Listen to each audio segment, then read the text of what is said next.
Hello, Jag Nation. Each and every week during the football season, we bring you insight into the Jaguar Football program.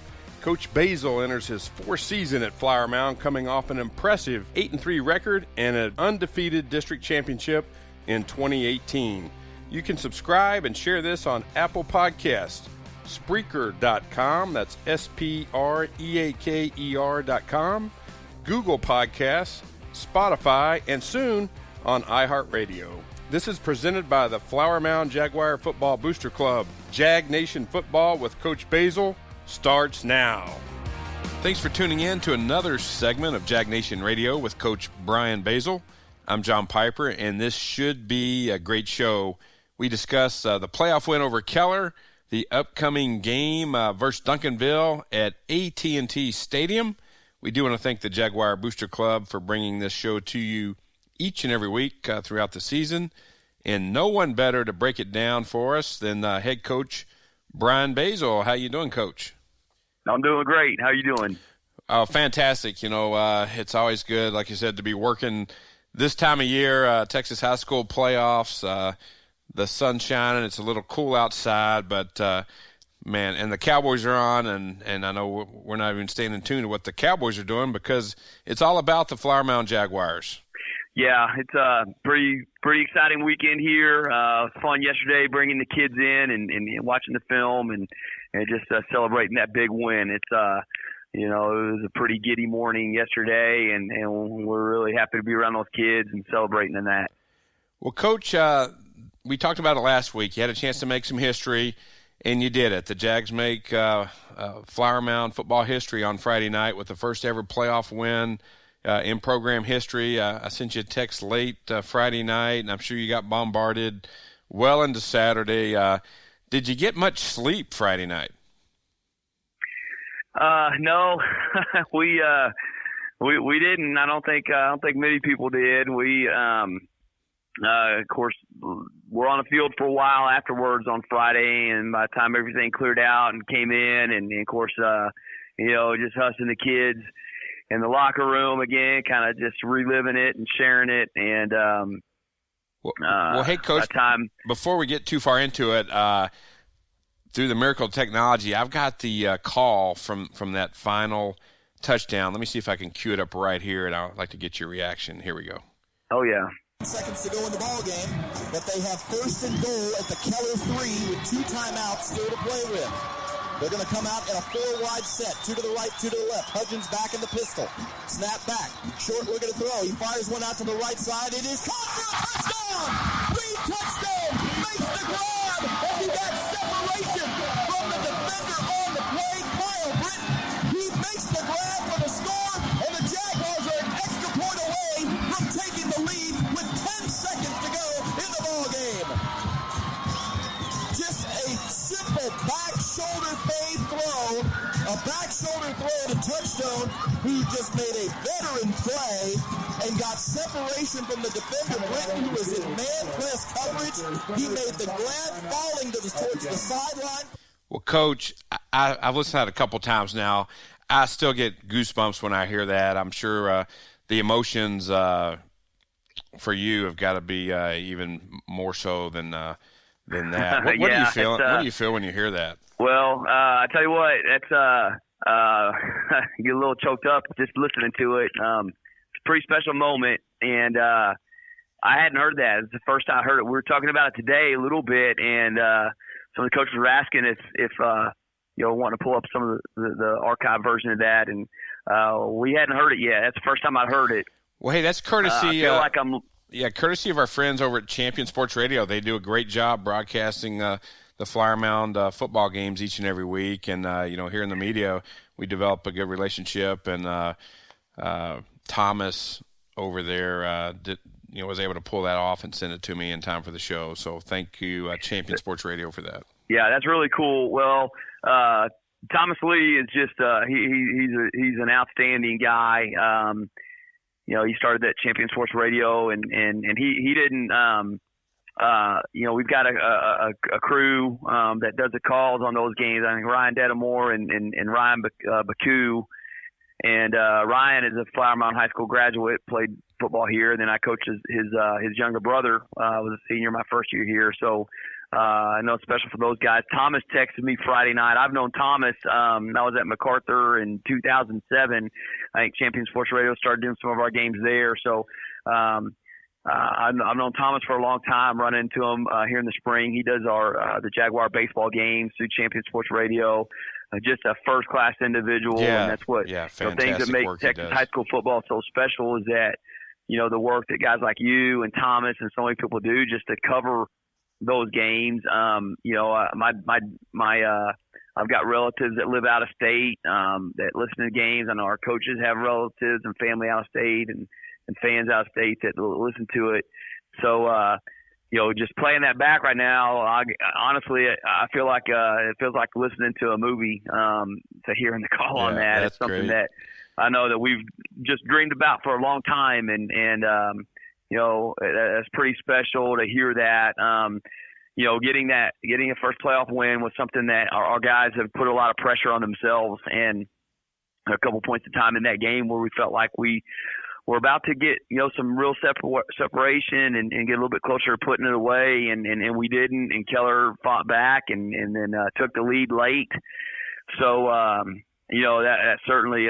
But our guys never lost hope. I know that there was never discouragement, and we got going on that drive there, and Blake Short just man, he was unbelievable, and Parker Clark and Reese Carter and Reed Touchstone, man, those guys made some big time catches there on that drive, and we got down there 10 seconds left. I mean, you go back to that Marcus game with 10 seconds on the clock there, and of course, we came up short in that game, but right down there in that situation began again, and tell our guys afterwards, sometimes you go through. So that's, I think, the things that we always hope that this game teaches, and playing sports teaches, is that you had a tough loss like that game against Marcus, but after the game in the locker room, a lot of our leaders stepped up and said a lot of things that were very positive, and I felt like, man, we're going to be all right. Being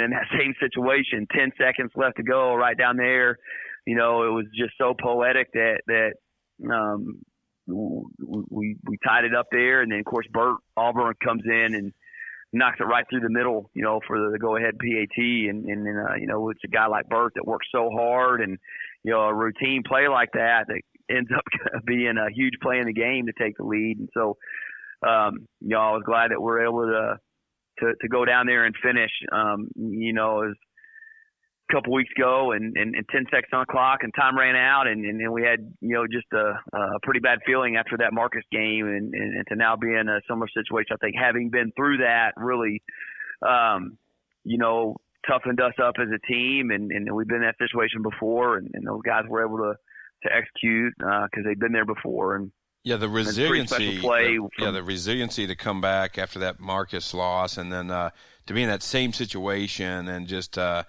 such redemption. And I wanted to interject Bert Auburn. I mean, he was a perfect 4 for 4 on the point after attempts and the field goal, which really ended up being the difference. The blocked extra point against Keller was the difference maker. So special teams actually, big time came up big in this one.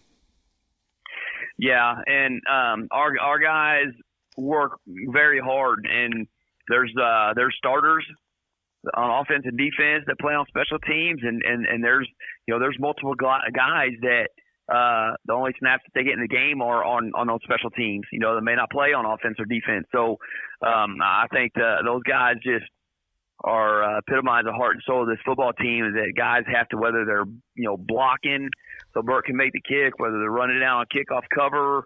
We had some big kickoff returns where they pop kick and squib kick, and they're at the end of the game where we've got to get some positive return yardage and guys that do a good job blocking. So that was a big difference, and you got to have guys that take pride in their role on that, and you don't.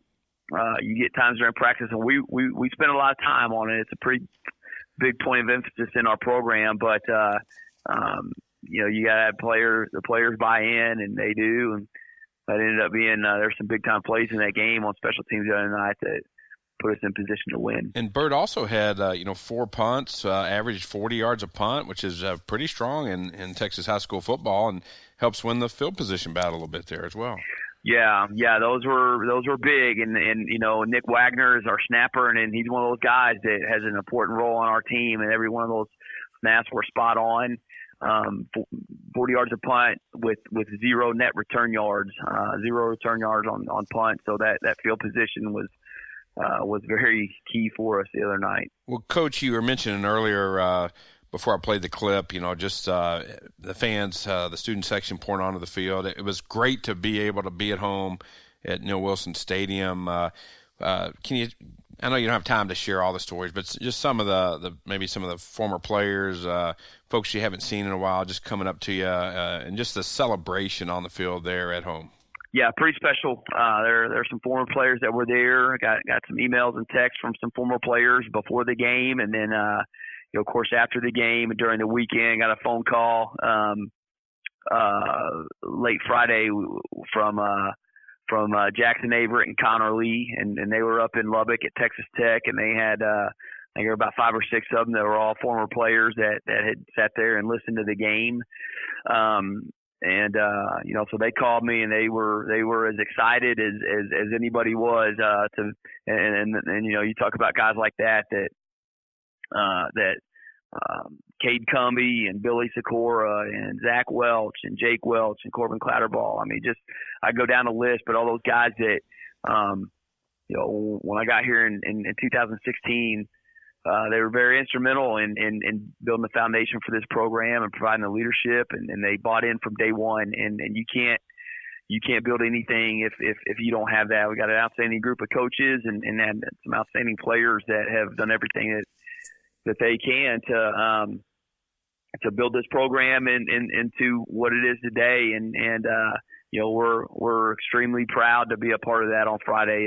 It's very special because it's a special group of kids who've worked hard and done everything we've asked. And now we're ready to keep going. That's not something that, our guys are going to enjoy it. And then we're going to get into this week, and we've got a big game coming up, and we're ready to go. We're ready to keep going. We're ready to go make history again. Well, that's great support from, Jag Nation all across the state and all across the country. And let's break down a little bit, some of your players we've been talking about all season long just continue to get it done. Pierce Hudgens, 27 carries, 126 yards, average almost 5 yards a carry and 1 touchdown. I mean, that just really frees up a lot of things for your passing game when Pierce can run behind that offensive line and just, ground up yards and work the clock. And, I mean, what else can you say about Pierce? Yeah, he's been a workhorse for us. I think he's like so many guys that epitomize what this football program is all about. And we've got our what we call the building blocks of a championship program, and he epitomizes every one of those building blocks. He's a hard worker. You talk about a guy that attacks everything in the weight room, during practice, and film study, just exactly like you need to do it. And our offense, we've got to be balanced, and we've talked about it from day one. I know we throw the ball a lot and get a lot of guys touches, but we do that because you got to be able to run the football, and that opens up some things. And you look at sometimes the numbers in the passing games and numbers that Blake has put up, and you kind of don't realize the game's over. And man, he's chewed up a lot of yards and got over 100-yard rushing again. I don't know how many. He's had multiple games over his 3-year career that he's gone over 100 yards, and he does it very quietly, very selflessly, and we're just awful proud to have him.